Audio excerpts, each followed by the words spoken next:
Little Tokyo, mon amour, un drame romanesque mis en scène par Alan Parker, le réalisateur de Midnight Express et de Birdie. Vraiment très belle, Lily.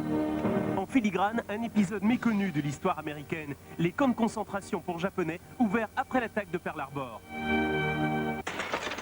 Tu n'es pas au courant?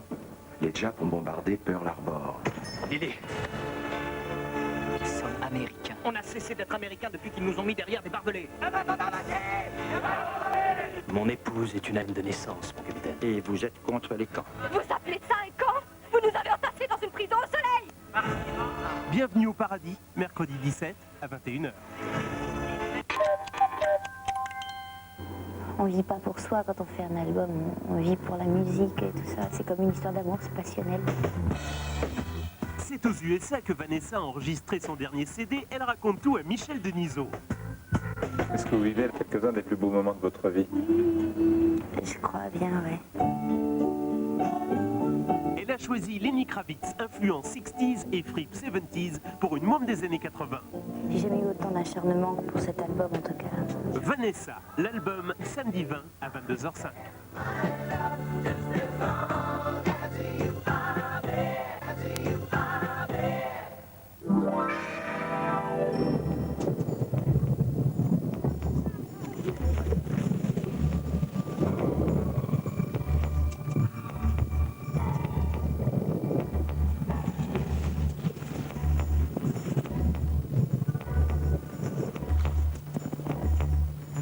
Stéphane Perron dans la nature.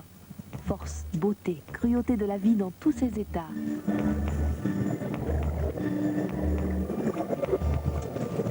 Canal+, à l'écoute de Notre Terre dès le 27 mars.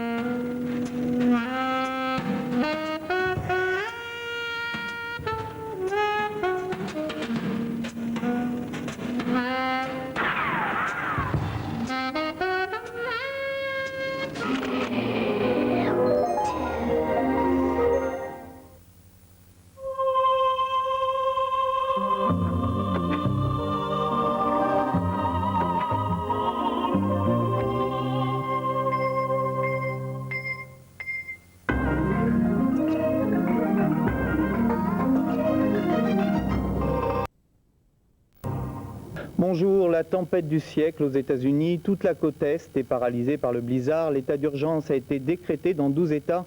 Et rien qu'en Floride, 50 tornades ont été enregistrées. Au moins 42 personnes ont été tuées. De notre correspondante à New York, Laurent. Ce week-end, les Américains sont cloîtrés chez eux, terrifiés à l'idée d'affronter un blizzard qui souffle à plus de 100 km/h. Les quelques rares téméraires forment des chaînes humaines pour traverser les rues. Des rues souvent désertes puisque les voitures sont paralysées sous la neige. Toutes les grandes villes de la côte Est sont coupées du monde. Les aéroports fermés et 1 million de personnes privées d'électricité. En Floride, où l'ouragan a débuté, les inondations ont endommagé 1 million d'hommes. Face à cette situation, le président Clinton a même dû interrompre son week-end de repos pour lancer ce message à la nation. And I think people should simply exercise caution because it's easy to go from what seems to be a nice big snowstorm to these very rapid winds. And the more you can keep telling people when the winds are coming, I think the better off we'll be. Pourtant, envers et contre tout, New York reste à jamais New York. Hier soir, les théâtres de Broadway affichaient complet et c'est en ski que les habitants de Manhattan se rendent au traditionnel brunch du dimanche. Le général Morillon a passé une seconde nuit dans l'enclave musulmane de Srebrenica, assiégée par les Serbes. Il exige le libre passage pour l'aide humanitaire. Frédéric Lacroix. Srebrenica, une ville située à l'est de la Bosnie, une ville de 75 000 habitants assiégée par les forces serbes. Depuis 24 heures, l'offensive s'intensifie. Sur les hauteurs de la ville, l'artillerie serbe pilonne sans répit cette poche musulmane. La radio bosniaque parle d'une centaine de morts, des femmes et des enfants. Et toujours selon la radio, l'armée serbe aurait utilisé son aviation pour appuyer son offensive. Le général Morillon, coincé au cœur de la ville, a envoyé hier un message capté à Zagreb. Il indique qu'il souhaite rester de son plein gré pour sauver la population. Pour cela, il a demandé un cessez-le-feu immédiat, l'ouverture d'un corridor humanitaire et le libre accès des convois pour la région. L'un d'eux, bloqué à quelques kilomètres de là par un barrage serbe, a pu repartir ce matin. Parallèlement, les Américains ont effectué la nuit dernière leur 14e mission en parachutant justement sur Srebrenica plus de 40 tonnes de nourriture et de médicaments. Affrontement ce matin au nord du Caire entre la population et les forces de l'ordre. Les incidents ont éclaté, selon la police, après que des intégristes aient mis le feu à une église. 47 personnes ont été blessées. Violente manifestation aussi à Dakar, au Sénégal, après l'annonce officielle de la réélection du président Abou Diouf.